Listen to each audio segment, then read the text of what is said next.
ना, इसकी डायरेक्शन क्या होती है, डायरेक्शन क्या होती है, परपेंडिकुलर टू दी सरफेस। ठीक है, तो अब जो सरफेस होती है हमारी, ठीक है, हमारी जो सरफेसेस होती हैं, ठीक है, वो दो तरह की होती हैं सरफेसेस। ठीक, कैसी, एक ओपन सरफेस भी होती है, एक क्लोज्ड सरफेस भी होती है। ठीक है, तो देखो जैसे मान लो हमारे पास कैसी है, ओपन सरफेस है। ओपन सरफेस का मतलब क्या है, जैसे एक सर्कल है मान लो, ठीक है, तो जैसे हमने बनाया यहाँ पे एक सरफेस अपन बनाते हैं, जैसे ये है, ठीक है, ये क्या है, एक सर्कल है। ठीक है, ये सर्कल कैसा है, हॉरिजॉन्टल, मतलब हॉरिजॉन्टली ऐसा है बनाया अपन ने इसको। ठीक है, हॉरिजॉन्टल सरफेस है ये। ठीक, यदि ये ऐसा रखा हुआ है, ठीक है, तो इसका एरिया वेक्टर कहाँ पे होगा, हमने क्या बोला कि एरिया की डायरेक्शन क्या होती है, परपेंडिकुलर टू द सरफेस। ठीक है, अरे यार, जो ओपन सरफेस होती है, ठीक है, जो ओपन सरफेस होती है उसका जो एरिया वेक्टर होता है, ठीक है, तो वो कैसा हो सकता है, वो दो डायरेक्शन में हो सकता है। ठीक है, कैसे, ये देखो परपेंडिकुलर इसका कहाँ जाएगा, इसका परपेंडिकुलर ये भी हो सकता है, इसका परपेंडिकुलर ये भी हो सकता है। ठीक है, ये है एरिया वेक्टर की डायरेक्शंस। ठीक है, तो अब इन दोनों में से हम कोई किसी भी एक डायरेक्शन को ले सकते हैं। ठीक है, हम ऊपर वाली डायरेक्शन भी एरिया वेक्टर की डायरेक्शन मान सकते हैं और नीचे वाली डायरेक्शन भी एरिया वेक्टर की डायरेक्शन मान सकते हैं। ठीक है, लेकिन करना क्या है हमको, कि हम किसी एक को एरिया वेक्टर की डायरेक्शन मानेंगे और फिर उस पूरे सवाल के लिए उसी डायरेक्शन पे हम क्या करेंगे, उसी डायरेक्शन को ही हम एरिया वेक्टर की डायरेक्शन मान के सॉल्व करेंगे पूरा क्वेश्चन। ऐसा नहीं करना है कि एक बार ये ऊपर वाली मान ली, ठीक है, और फिर नीचे वाली मान ली। ठीक, तो फॉर ओपन सरफेसेस हमें क्या करना है, दोनों में से किसी एक को क्या करेंगे, हम सेलेक्ट करेंगे, चाहे ऊपर वाले को एरिया वेक्टर की डायरेक्शन मान लो, चाहे नीचे वाले को एरिया वेक्टर की डायरेक्शन मान लो। ठीक है, और फिर क्या करो, उस पूरे क्वेश्चन को क्या करो, सॉल्व करो, फिर बीच में चेंज नहीं कर सकते अपन। ठीक, तो ये है ओपन सरफेसेस के लिए। ठीक है, एरिया क्या है, वेक्टर क्वांटिटी है, और इसकी जो डायरेक्शन होती है वो कैसी रहती है, परपेंडिकुलर टू दी सरफेस। ठीक, तो परपेंडिकुलर टू दी सरफेस ऊपर भी हो सकता है, नीचे भी हो सकता है। ठीक है, इस वाले सरफेस के लिए जो भी हमने बनाया है ना, तो ऊपर और नीचे में से किसी एक को क्या मानो, एरिया वेक्टर की डायरेक्शन मानो, और फिर क्वेश्चन को पूरा सॉल्व करो, बीच में चेंज नहीं कर सकते हैं। ठीक है, अब क्लोज्ड सरफेसेस के लिए क्या होता है, तो क्लोज सरफेस के लिए क्या करना है, क्लोज सरफेस के लिए हमेशा आउटवर्ड नॉर्मल को क्या करना है, एरिया वेक्टर की डायरेक्शन मानना है। क्लोज्ड सरफेसेस क्या होती हैं, जैसे स्फेयर है ना, तो मान लो ये स्फेयर है। ठीक है, तो क्लोज सरफेस के लिए हमेशा क्या एरिया वेक्टर की डायरेक्शन क्या मानते हैं, आउटवर्ड नॉर्मल। आउटवर्ड नॉर्मल का मतलब क्या है, जैसे ये हमारा स्फेयर है, ठीक है, तो स्फेयर में देखो आउटवर्ड नॉर्मल क्या होगी, देखो यहाँ पे आउटवर्ड नॉर्मल ऐसे जा रही है, यहाँ पे आउटवर्ड नॉर्मल ऐसे जा रही है। ठीक है, तो ये क्या है, एरिया वेक्टर की डायरेक्शन। ठीक है, ये ऐसे ऐसे, ये सब क्या है, एरिया वेक्टर की डायरेक्शन ये। ठीक, समझ आ रहा है। ठीक, जैसे ये वाला जो, ये जो एरिया मान लो, ये छोटा सा एक एरिया है डी ए। ठीक है, यहाँ पे इस डी ए एरिया की डायरेक्शन कहाँ आएगी, तो अपन क्या करेंगे, एक पर पे आउटवर्ड नॉर्मल बनाएंगे यहाँ पे। तो यहाँ आउटवर्ड नॉर्मल कैसे बनेगी, यही है आउटवर्ड नॉर्मल। ठीक है, तो ये जो एरिया है डी ए, ठीक है, इसकी आउटवर्ड नॉर्मल ये है, मतलब ये जो एरिया वेक्टर की डायरेक्शन है वो यहाँ पे कैसी है, इस तरफ। ठीक है, यहाँ हमें मान लो बनाना है एरिया वेक्टर की डायरेक्शन ऊपर, तो हमने क्या किया, यहाँ एक छोटा सा एरिया सपोज करा, ये डी ए। ठीक है, ये जो एरिया है, इस एरिया की डायरेक्शन कहाँ है, ठीक है, तो इस एरिया के लिए एक आउटवर्ड नॉर्मल बनाओ, तो आउटवर्ड नॉर्मल बाहर की तरफ आएगी ऐसे। ठीक है, तो ये बन गया एरिया वेक्टर इस वाले एरिया के लिए। समझ आया। तो क्लोज सरफेस के लिए हमेशा एरिया वेक्टर की डायरेक्शन क्या होगी, आउटवर्ड नॉर्मल। ठीक है, और जो ओपन सरफेसेस रहती हैं क्लोज सरफेस के लिए हमेशा कैसी लेनी है, आउटवर्ड नॉर्मल। और ओपन सरफेस के लिए हमेशा क्या क्या करना है, ओपन सरफेसेस के लिए किसी दो में से किसी एक को मान सकते हैं अपन। ठीक है, जिसको मानो फिर पूरा क्वेश्चन उसी को लेके सॉल्व करना है। ठीक, दोनों चीजें क्लियर हो गई। ठीक है, क्लोज सरफेसेस जैसे क्यूब है, ठीक है, तो देखो क्यूब में क्या होगा, तो बनाना पड़ेगा यार ये बड़ा सा, तो अच्छा देखते हैं बना के, ये क्यूब अपन बनाते हैं मान लो। ठीक है, तो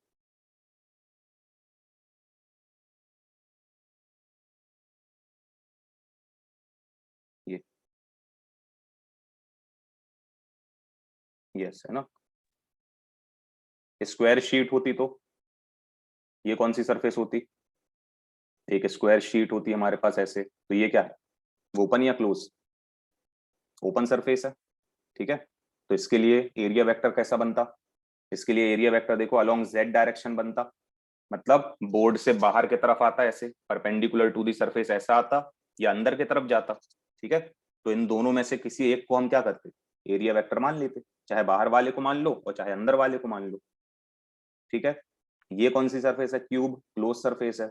तो क्लोज सरफेस के लिए हमेशा एरिया वेक्टर की डायरेक्शन क्या होगी, आउटवर्ड नॉर्मल।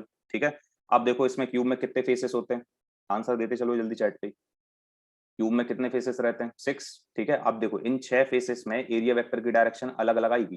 देखो यहाँ जैसे ये वाला फेस है, ठीक है, तो ये वाला जो फेस है इसमें एरिया वेक्टर यदि हमें बनाना है, ठीक है, ये क्या है, ये एक छोटा सा जो सरफेस एरिया है, ये वाला स्पेस का जो एरिया है, इसकी डायरेक्शन कहाँ होगी।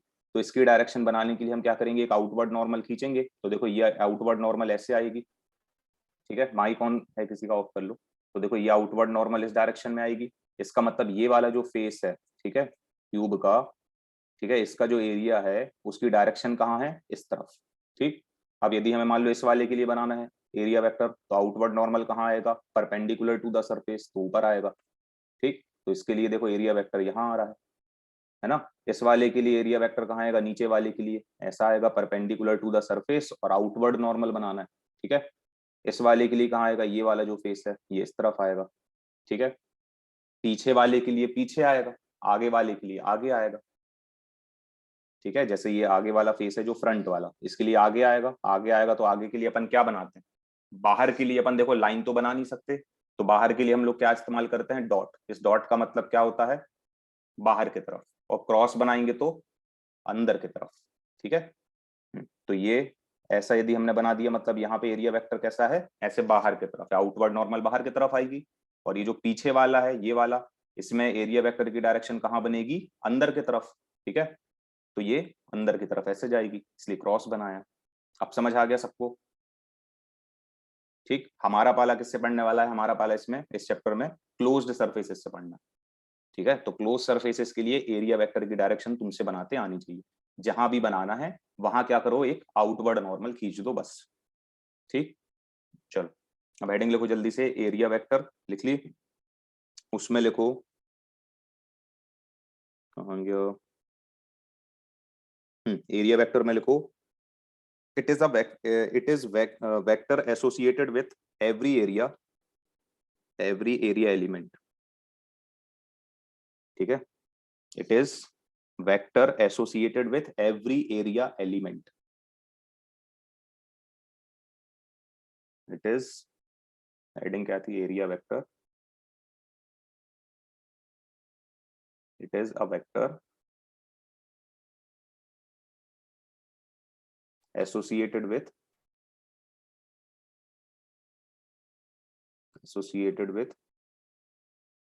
every area element। ठीक है, सार्थक लिखते चलो अब, है ना, आप सबको लिखना है। ठीक, अभी रफ में भले लिख लो।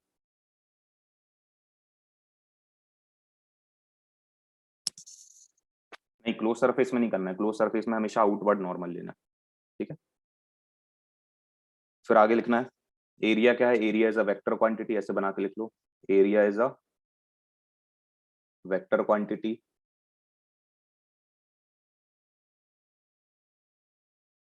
Area is a vector quantity. ठीक है, और इसकी डायरेक्शन क्या लेनी है, direction is perpendicular to the surface. Direction is perpendicular to the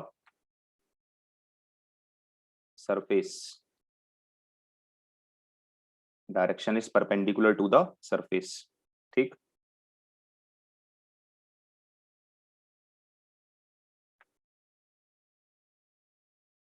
जैसे हमने वो सर्कल बनाया था, है ना, तो अपन इसके लिए देखो ऐसा भी लिख सकते हैं, सर्कल के लिए ये ऐसा बनाया था हमने इसको, है ना, हॉरिजॉन्टली। ठीक, हॉरिजॉन्टली बनाया था, तो देखो इसका एरिया वेक्टर कहाँ आता, इसका एरिया वेक्टर या तो ऊपर आता, है ना, या तो नीचे आता, इसकी डायरेक्शन एरिया की, है ना। अच्छा, एरिया ऑफ अ सर्कल क्या होता है, पाई आर स्क्वायर। मान लो इसका रेडियस कितना है, ये आर है। ठीक है, तो हम इसका एरिया मतलब कैसे लिख सकते हैं, देखो इसका जो एरिया है वो हम क्या लिख सकते हैं, plus minus pi r square. अच्छा, डायरेक्शन कहाँ आ रही है, किस यूनिट वेक्टर की तरफ है डायरेक्शन, एक्स एक्सिस में है, वाई में है, कहाँ है ये, y में है एरिया वेक्टर की डायरेक्शन, है ना। तो यहाँ पे हम यूनिट वेक्टर लगा दें, कौन सा यूनिट वेक्टर आएगा, जे कैप। ठीक, तो प्लस माइनस क्यों लगाए, क्योंकि ऊपर भी हो सकती है नीचे भी हो सकती है, और जे कैप का मतलब क्या है कि जो हमारा एरिया वेक्टर है उसकी डायरेक्शन कहाँ है, वाई एक्सिस पे। ठीक, चलो वो एक छोटा सा एग्जाम्पल लिख लिया, बाकी कुछ नहीं हुआ। नोट में लिखो अब एक जल्दी से नीचे, ओपन सरफेसेस के लिए एक नोट लिखो। नोट में लिखना, for open surface, for open surface, for open surfaces consider one perpendicular direction, consider one perpendicular, हाँ बना लो, डायग्राम बनाना है तो, consider one perpendicular direction, consider one perpendicular direction as the area vector direction, as the area vector direction. Consider one perpendicular direction as the area vector direction and stick to it, for whole problem, and stick to it for whole problem. ठीक है, दोनों में से कोई भी एक direction select करो, ऊपर या नीचे वाली, ठीक है, और उसी पे स्टिक रह के पूरी प्रॉब्लम को फिर सॉल्व करो। ठीक, एक्स एक्सिस में क्या, एक्स एक्सिस में कहाँ है एरिया वेक्टर की डायरेक्शन, वाई में है। अरे कौन सी डायरेक्शन, कौन सी दो डायरेक्शन की बात हो रही है यहाँ पे, ये दोनों, ये ऊपर वाली या नीचे वाली, एक्स और वाई एक्सिस की बात नहीं हो रही।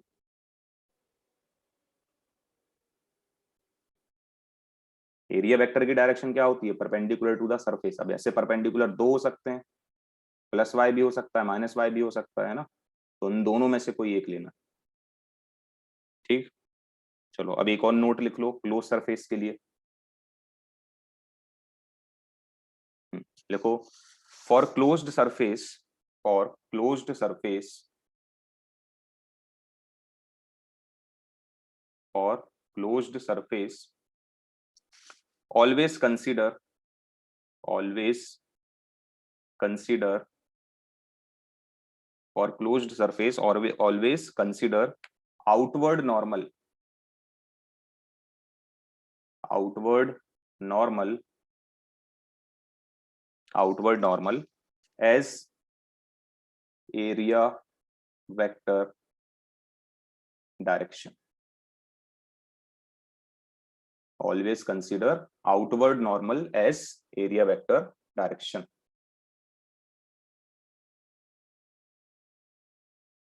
नहीं, एक्स एक्सिस में डायरेक्शन नहीं ले सकते, क्यों, कैसे क्यों लेंगे डायरेक्शन एक्स एक्सिस में, क्या वो परपेंडिकुलर है हमारे इस सर्कल के सरफेस से, एक्स एक्सिस वाली डायरेक्शन। एक्स एक्सिस में डायरेक्शन कब आती, जब ये जो सर्कल है ये वर्टिकली बना होता है, ऐसे वर्टिकल प्लेन में ऐसे बना होता, अभी तो हॉरिजॉन्टल प्लेन में। यदि ये सर्कल ऐसा होता है ना, तब इसका परपेंडिकुलर कैसा आता, अब सरफेस देखो, सरफेस के परपेंडिकुलर देखो, ये ऐसा आता परपेंडिकुलर टू द सरफेस, या ऐसा आता, है ना। तो अब ये एक्स एक्सिस में है एरिया वेक्टर की डायरेक्शन। ठीक, तो फिगर पे डिपेंड करता है ना कि वो कैसे रखा हुआ है। अब यहाँ पे जे कैप नहीं आता, अब यहाँ क्या आता, अब एरिया वेक्टर यदि हम लिखते तो क्या आता, ये आता plus minus pi r square i cap. I, ठीक, यहाँ जे कैप क्यों आ रहा है, क्योंकि ये देखो ये वाई एक्सिस में था, है ना, तो वाई एक्सिस का यूनिट वेक्टर क्या होता है, जे कैप। तो ये तो मैग्नीट्यूड बस है, इसको डायरेक्शन कौन देगा, यूनिट वेक्टर, इसलिए जे कैप लिखा था। ठीक, अब उसके डायग्राम बना लेना एक दो नीचे बना मैं तुम लोग, ठीक है, क्यूब वाला बना लो इस वाले नोट के नीचे, क्लोज्ड सरफेस वाले के नीचे, तो उससे क्लियर हो जाएगा। ठीक, एक क्यूब बना लो और उसके सारे फेसेस के क्या बना देना, एरिया वेक्टर, ऊपर वाले का इधर इधर इधर ऐसे।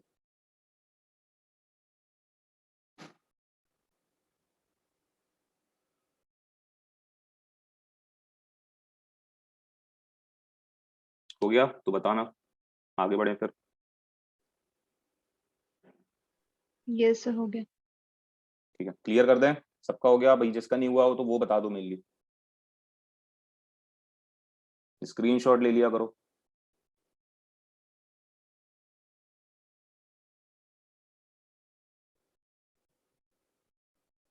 विशाखा स्क्रीनशॉट ले लो, नहीं हुआ तो।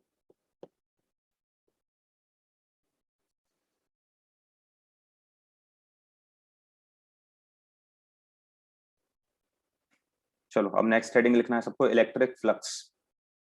ठीक है, इलेक्ट्रिक फ्लक्स। ये अपन किस चीज की तैयारी कर रहे हैं पता है? गॉस लॉ की। ये जो गॉस लॉ हमको पढ़ना है आगे जाके, ठीक है, उसकी तैयारी कर रहे हैं अपन। ये सारी चीजें जब हमसे बनेंगी तब हमसे गॉस लॉ बनेगा।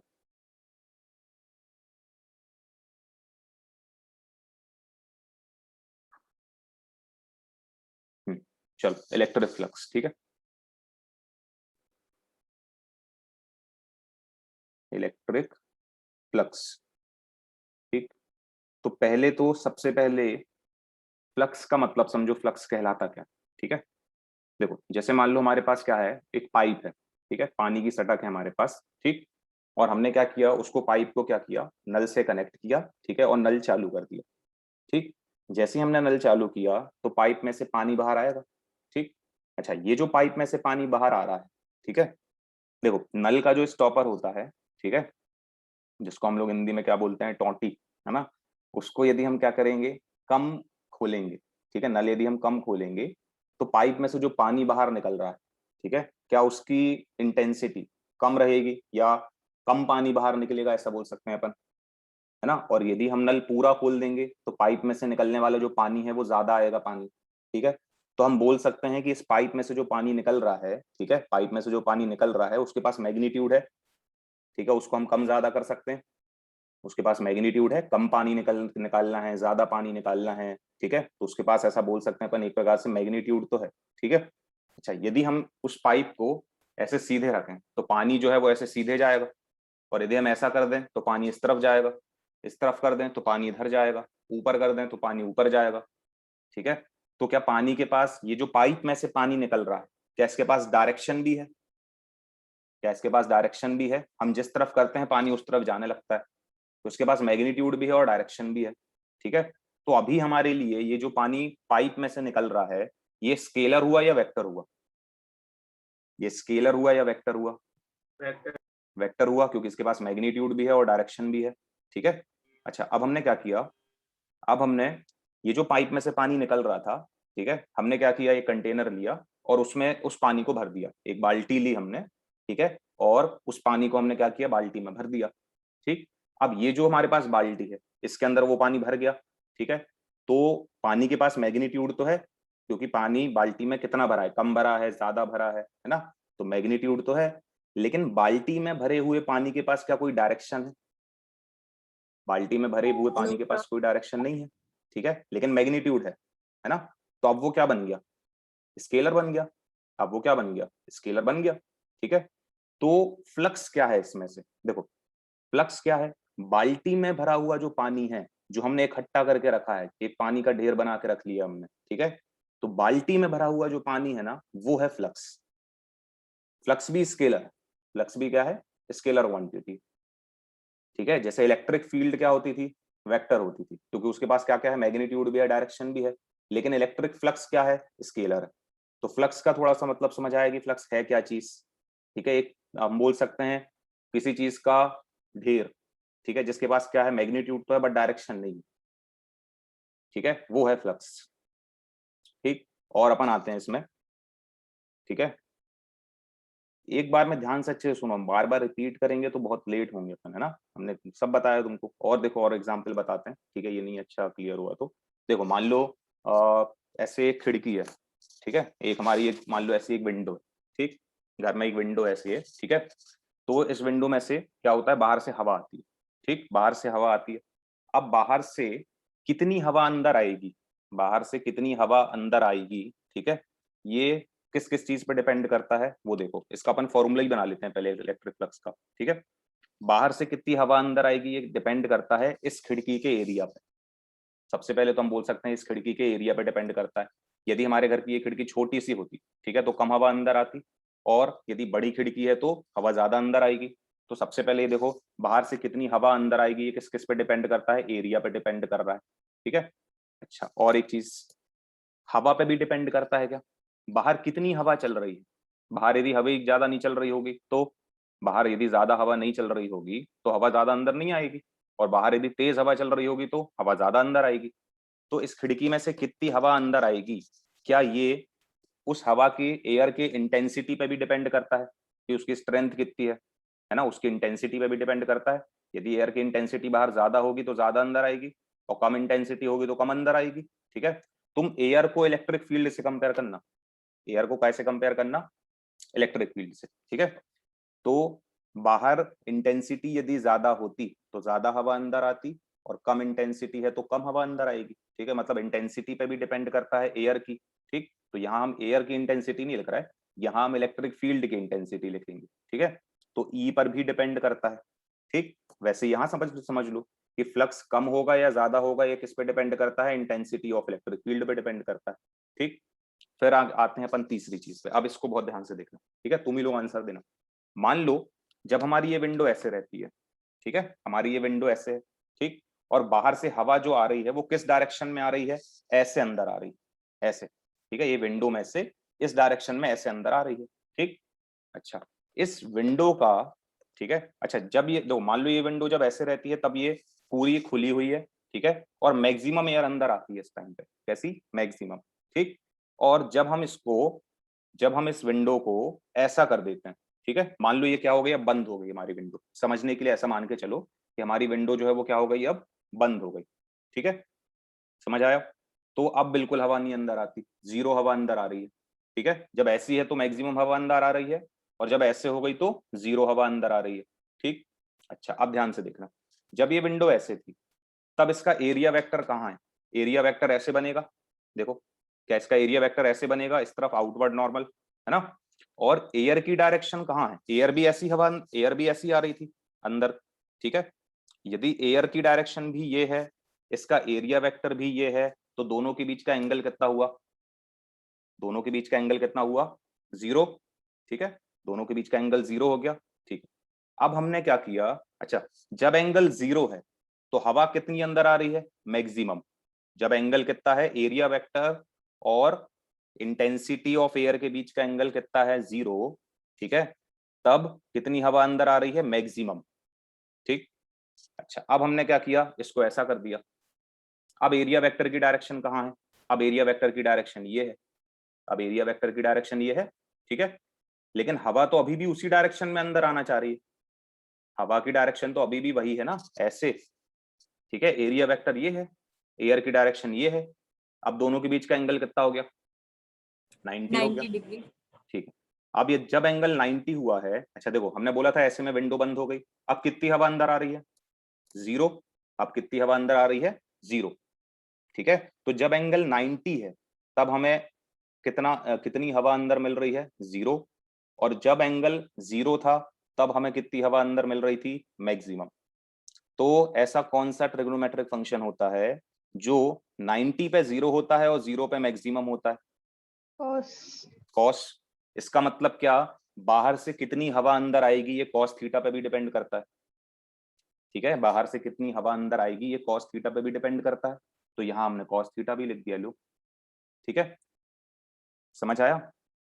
अच्छा, ये जो हवा अंदर आई, ठीक है, जब ये हवा अंदर आ रही थी देखो इसके पास डायरेक्शन थी, खिड़की में से हवा अंदर आ रही थी ना, बाहर अपन कहते हैं कि हवा किस तरफ चल रही है, इस तरफ चल रही है या इस तरफ चल रही है, अपन बोलते हैं ऐसा कि नहीं उस तरफ हवा जा रही है, ठीक है।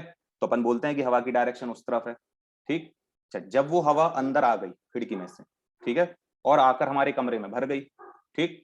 अब कमरे में भर गई, अब इसके पास कौन सी डायरेक्शन है, कोई नहीं। अब जब हवा अंदर आ गई है और कमरे में भर गई तो अब उसके पास कौन सी डायरेक्शन, कोई डायरेक्शन नहीं है, ठीक है। तो हम क्या बोलेंगे कि अब ये क्या बन गई, स्केलर, लेकिन मैग्नीट्यूड तो है, स्केलर बन गई और इसके पास मैग्नीट्यूड तो है। तो ये क्या है, ये एयर फ्लक्स है। जैसे वो वाटर फ्लक्स था, बाल्टी में भरा हुआ पानी, ऐसे ये क्या है, एयर फ्लक्स है। ठीक है, तो ये जो हमने फॉर्मूला बनाया, ये फॉर्मूला काय का बन गया? ये जो एयर फ्लक्स था ये किस किस चीज पे डिपेंड कर रहा था? बाहर से आने वाली जो हवा है उसकी इंटेंसिटी पे, एरिया पे और कॉस थीटा पे। इसका मतलब ये जो फॉर्मूला बना, ये काय का फॉर्मूला बना? फ्लक्स का फॉर्मूला बन गया, ये कॉस थीटा। समझ आया? अभी और बताएंगे, अभी ये खत्म नहीं हुआ है, फिर से अभी रिपीट करते हैं। लास्ट 1 मिनट चल रहा है, पहले जल्दी से रीजॉइन कर लो। ठीक, फाई, ये सिंबल जो है ये फाई है।